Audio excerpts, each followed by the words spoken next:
Senhor presidente, senhores vereadores, vereadora e todos que nos acompanham, muito boa tarde.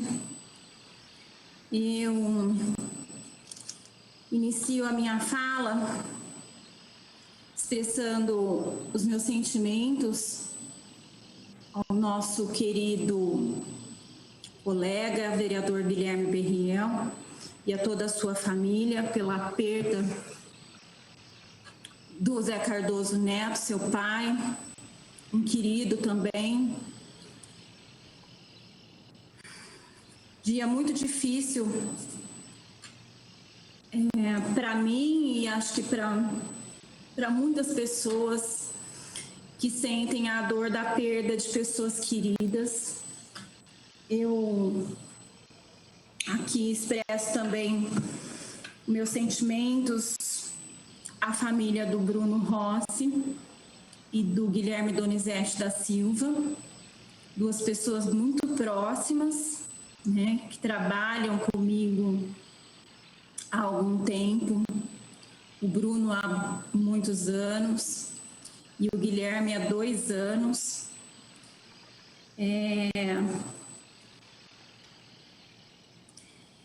Muito jovens e que a Covid levou de maneira muito repentina, né? Eu fiz uma publicação no nosso grupo de vereadores chamando a atenção para uma situação que é muito nova e que às vezes as pessoas não estejam entendendo a velocidade, né, de transferência de uma situação que parece uma febrinha para uma intubação em UTI. É uma coisa assustadora, né? E aqui eu posso falar de 2 pessoas que eu acompanhei, tá? O Guilherme é um engenheiro de 29 anos, jogador de polo aquático, coordenador de um curso de engenharia, um professor querido, tem uma empresa de engenharia, uma pessoa extremamente ativa. Sintomas, uma semana de tratamento em casa e casa dele bem próxima da UPA, e corria na UPA, tomava um remédio para febre, enfim. Foi para o Hospital das Clínicas e de lá, né, com muita falta de ar, acabou sendo transferido para o Hospital Estadual e depois de alguns dias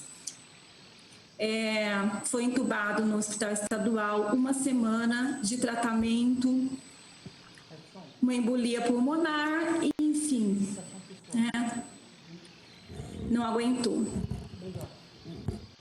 O Bruno trabalhou até quarta-feira da semana passada. Na quinta-feira, ele foi para um hospital particular. Aqui na FIB nós temos convênio médico, né? E ele foi para esse hospital do convênio nosso. Falta de ar, oxigênio, no dia seguinte entubou e foi a óbito.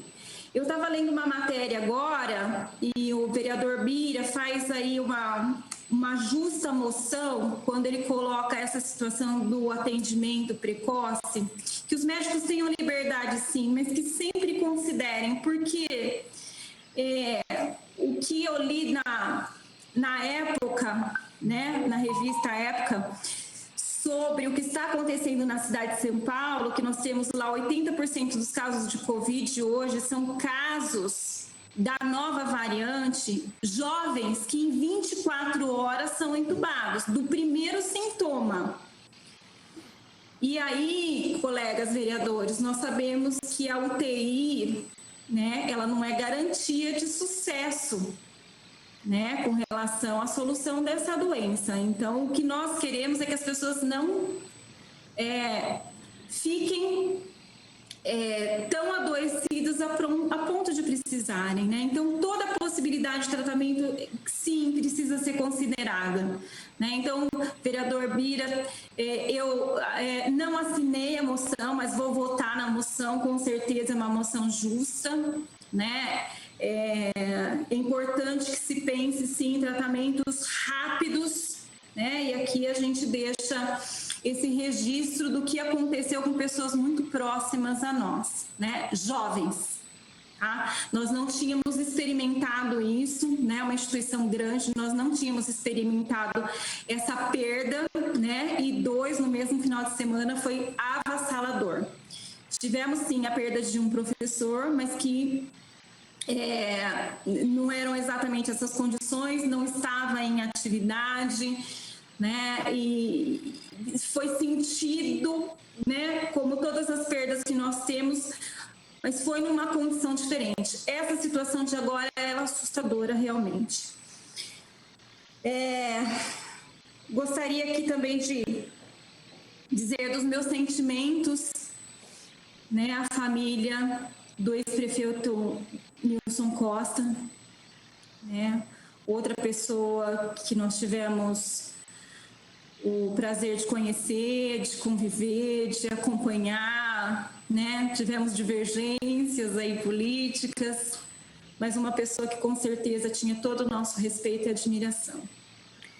Gostaria aqui, presidente, de chamar a atenção para uma situação que, na verdade, é o que eu tinha preparado para essa sessão, com relação, né, ainda a questão da cesta básica. A gente fica procurando o orçamento e aí a Câmara vem com essa ideia de colocar o orçamento da Câmara à disposição para compra de cesta básica e quem sabe a gente complementar pelo menos o número para atender as famílias em extrema pobreza, né? As quase 11 mil famílias que nós temos em situação de extrema pobreza. Enfim, há muito ainda a gente a tratar sobre essa questão, mas tem uma questão que ela é muito urgente, que é a questão do imposto de renda, né? Aquela destinação que é possível cada um de nós fazermos na hora de declararmos o nosso imposto de renda. Semana passada, nós tivemos, né, a prorrogação do prazo do dia 30 de abril para 31 de maio. E isso é importante, porque a gente pode, inclusive, né, ainda estar revendo essa declaração. E eu gostaria de pedir à TV Câmara que colocasse um vídeo que nós preparamos para ser exibido com relação exatamente a essa destinação. É um vídeo que foi exibido pela TV Tem, uma matéria muito bacana, que nós recortamos uma parte para poder estar lembrando as pessoas e lembrando principalmente aqueles que trabalham com a contabilidade, né, que estão, na verdade, fazendo a declaração das pessoas físicas e também das pessoas jurídicas, para que a gente tenha, né, recursos da declaração de imposto de renda retidos aqui no município. Então, eu gostaria de pedir à TV Câmara que exibisse o vídeo, por favor. Nesta época do ano, milhares de brasileiros têm uma obrigação com a Receita Federal: declarar o imposto de renda. O que muita gente não sabe é que a ação pode ser mais do que apenas um dever. Cada contribuinte tem a opção de destinar parte do imposto a projetos sociais. E é bem simples, não tem nenhum custo a mais por isso e nem mesmo a chance de cair na malha fina pela escolha. É o que garante a Receita.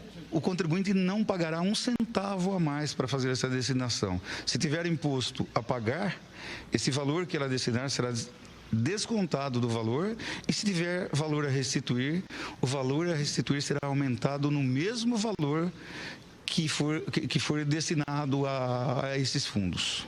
Na declaração é possível doar até 6% para projetos dos fundos municipais, estadual ou federal, podendo ser parte destinada para o Fundo do Idoso e outra para o da criança e do adolescente.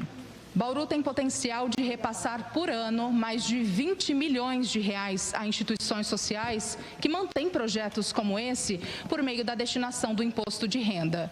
Mas no ano passado, apenas 500 mil foram aproveitados da destinação. Presidente, só para encerrar, sei que meu tempo já está aí no limite.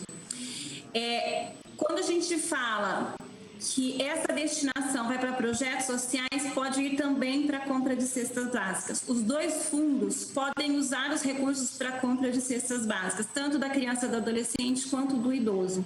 Então, se nós temos a possibilidade de termos esses recursos aqui no município, é importante que a gente tenha essa ação agora, né? Na declaração do imposto de renda, fazer essa solicitação, né, de que os recursos sejam destinados aqui à assistência social, a esses fundos especificamente, né, que vão beneficiar projetos sociais e podem sim ser transformados também em cesta básica.